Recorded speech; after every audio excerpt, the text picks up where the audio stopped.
கலை astro channel நேயர்கள் அனைவருக்கும் வணக்கம். இன்னைக்கு வீடியோல என்ன பார்க்க போறோம்னு பார்த்தீங்கன்னா 29/3/2025 அன்று திருக்கணித பஞ்சாங்கத்தின்படி சனி பெயர்ச்சி நடக்கிறது.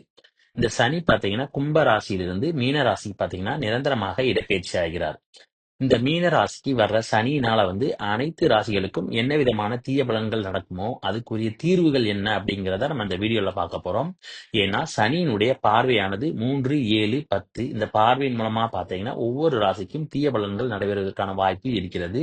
அதே நேரம் சனி இருக்கிற இடத்துலயும் பார்த்தீங்கன்னா சில நேரங்களில் கெடுப்பதற்கான வாய்ப்பும் இருக்கிறது. இதுக்கு எல்லாமே என்ன தீர்வுகள் என்று ஒவ்வொரு ராசிக்கும் நம்ம டீட்டெயிலா பார்க்க போறோம். துலாம் ராசி நேயர்களே, சனியானவர் உங்களுடைய ராசிக்கு 6ஆம் வீட்டுக்கு வருகிறார்.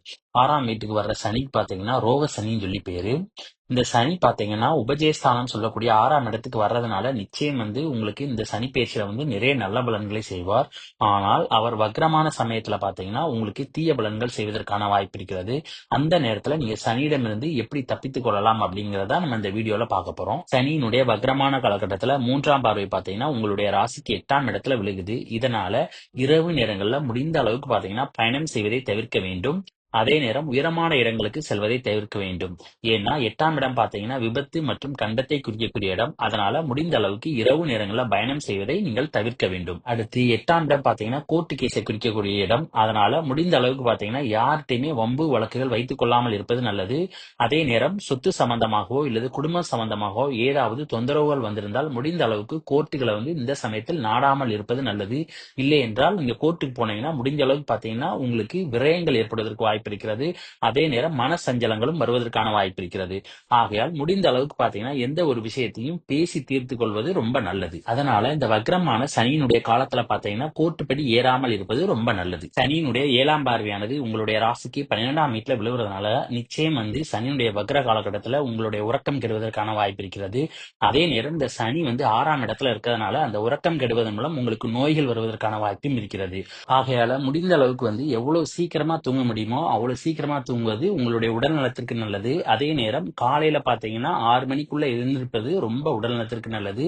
அதோட சாப்பிடுற சாப்பாடு என்னன்னா 3 வேளையும் சரியான நேரத்துல சரியான அளவு நீங்க எடுத்துக்கொள்ள வேண்டும். அதே நேரத்துல தூங்குற நேரம் பாத்தீங்கன்னா ஒரு நாளைக்கு குறைந்தது 8 மணி நேரமாவது என்னன்னா உங்களுடைய தூக்கம் இருக்க வேண்டும். அப்பொழுதுதான் நீங்க நோயிலிருந்து விடுபட முடியும். சனியானவர் 6ஆம் இடத்துல இருக்கிறதுனால வேலை பார்க்கும் இடத்துல முடிந்த அளவுக்கு அனுசரித்து செல்வது நல்லது. மேலதிகாரிகளுடன் பாத்தீங்கன்னா வம்பு வழக்குகள் வைத்துக் கொள்ளாமல் இருப்பதும் நல்லது. அப்பொழுதுதான் சனியினுடைய வக்ரமான காலகட்டத்துல வேலையில எந்த விதமான தொந்தரவும் என்பது உங்களுக்கு இருக்காது. அதோட 6ஆம் இடம் பாத்தீங்கன்னா எதிரிகளை குறிக்கக்கூடிய இடம். அதனால முடிந்த அளவுக்கு பாத்தீங்கன்னா யார்கிட்டயுமே வம்பு வழக்குகள் வைத்துக் கொள்ளாமல் இருப்பது நல்லது. அக்கம் பக்கத்திட்டையும் யார்கிட்டையும் பாத்தீங்கன்னா சண்டைக்கு செல்லாமல் இருப்பது நல்லது.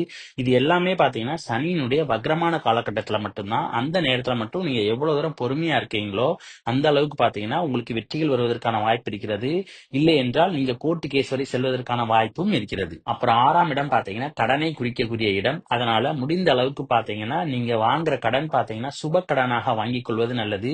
ஏதாவது உங்களுடைய வீட்டுக்கு சுபகாரியத்துக்காகவோ அல்லது சுப நிகழ்ச்சிக்காகவோ நீங்க வாங்கினால் நிச்சயம் சனியினுடைய பிடியிலிருந்து விடுபடலாம். சனியினுடைய 10ஆம் பார்வையானது உங்களுடைய ராசிக்கு 3ஆம் வீட்டுல விழுவதனால முடிந்த அளவுக்கு பாத்தீங்கன்னா நீங்க செய்யற எல்லா காரியங்களையும் நிதானத்தோடு பொறுமையாக செய்ய வேண்டும்.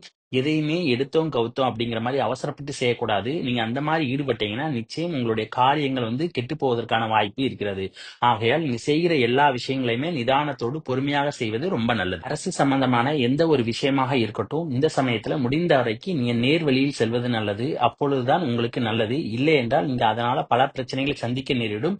இல்லை என்றால் நஷ்டங்களை சந்திப்பதற்கான வாய்ப்பும் இருக்கிறது. அப்புறம் 3ஆம் இடம் பாத்தீங்கன்னா இளைய சகோதர சகோதரிகளை குறிக்கக்கூடிய இடம். அந்த இடத்துல சனியினுடைய பார்வை இருக்கிறதுனால முடிந்த அளவுக்கு பாத்தீங்கன்னா உங்களுடைய தம்பி அல்லது தங்கைகளிடம் சண்டையிடாமல் இருப்பது நல்லது.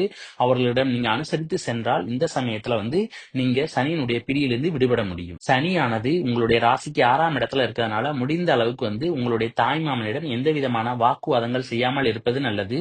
இதன் மூலமாக சனியினுடைய பிடியிலிருந்து நீங்கள் விடுபட முடியும். இப்ப சொன்ன அனைத்து தீர்வுகளுமே பாத்தீங்கன்னா சனியினுடைய வக்ர காலத்துல மட்டும்தான் இந்த துலாம் ராசிக்காரர்கள் கவனமாக இருக்க வேண்டும். மற்ற நேரத்துல பாத்தீங்கன்னா சனியினால உங்களுக்கு அதிக அளவு நன்மைகள் நடைபெறுவதற்கான வாய்ப்பு இருக்கிறது. அப்புறம் இந்த வீடியோ பிடிச்சிருந்தா லைக் பண்ணுங்க, ஷேர் பண்ணுங்க, கமெண்ட் பண்ணுங்க. மறக்காம பக்கத்துல உள்ள பெல் பட்டனை கிளிக் பண்ணிருங்க. தேங்க்யூ.